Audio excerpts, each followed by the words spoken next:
Ibunda Hajar alaihassalam memberikan contoh kepada kita bahwasanya siqah kepada Allah Subhanahu wa taala, taslim dan penyerahan diri kepada Allah Subhanahu wa taala itu enggak cukup dengan hanya berdiam.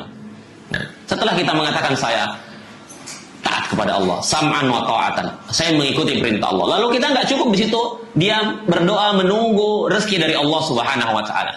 Namun harus digabungkan dengan as-sa'yu, harus digabungkan dengan usaha. Ketika kita ingin mendapatkan yang terbaik dari sisi Allah Subhanahu wa taala, kita harus yakin siqah kepada Allah. Kita yakin Allah pasti akan menolong kita.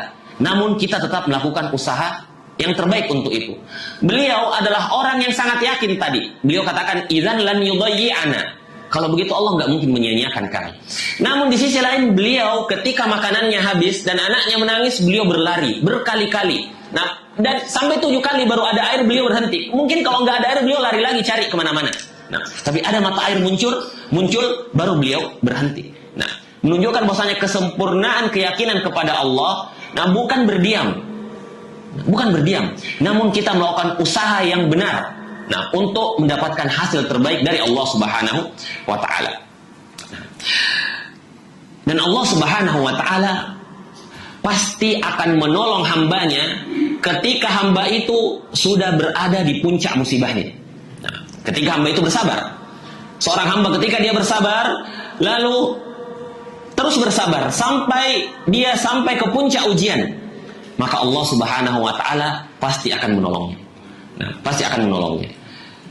Nabi Ibrahim ketika udah disangka nggak mungkin punya anak lagi, udah tua, ternyata lahir Ismail usia 80 tahun. Setelah itu lahir Ishak ketika istrinya juga sudah tua, lahir Ishak. Kemudian Ibunda Hajar, ketika sudah nggak ada siapa-siapa di situ, nggak ada orang yang lewat, nggak ada sumber air, nggak ada makanan.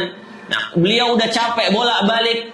Di puncak ujian itu Allah Subhanahu wa taala memberikan karomah yang luar biasa, memberikan air Zam-Zam yang nggak pernah habis hingga hari kiamat.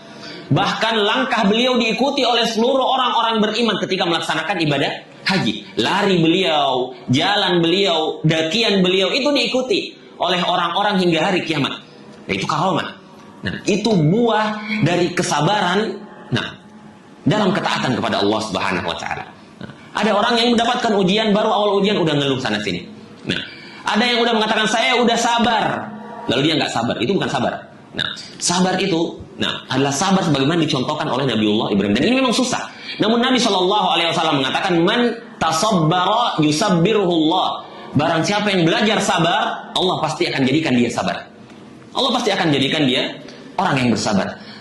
Dan bapak-bapak dan ibu-ibu yang dimuliakan oleh Allah Subhanahu wa taala, setelah ujian sudah pada puncaknya, maka pertolongan Allah pasti datang. Allah mengatakan fa inna ma'al usri yusra, dan ini janji Allah, dan 2 kali. Inna ma'al usri yusra. Lihat. Fa inna ma'al, di situ ada alif lam.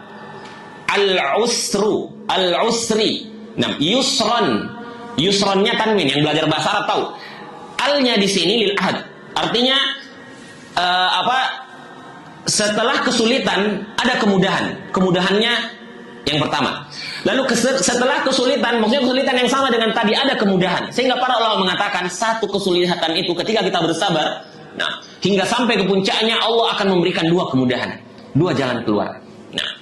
Yang penting kita bersabar.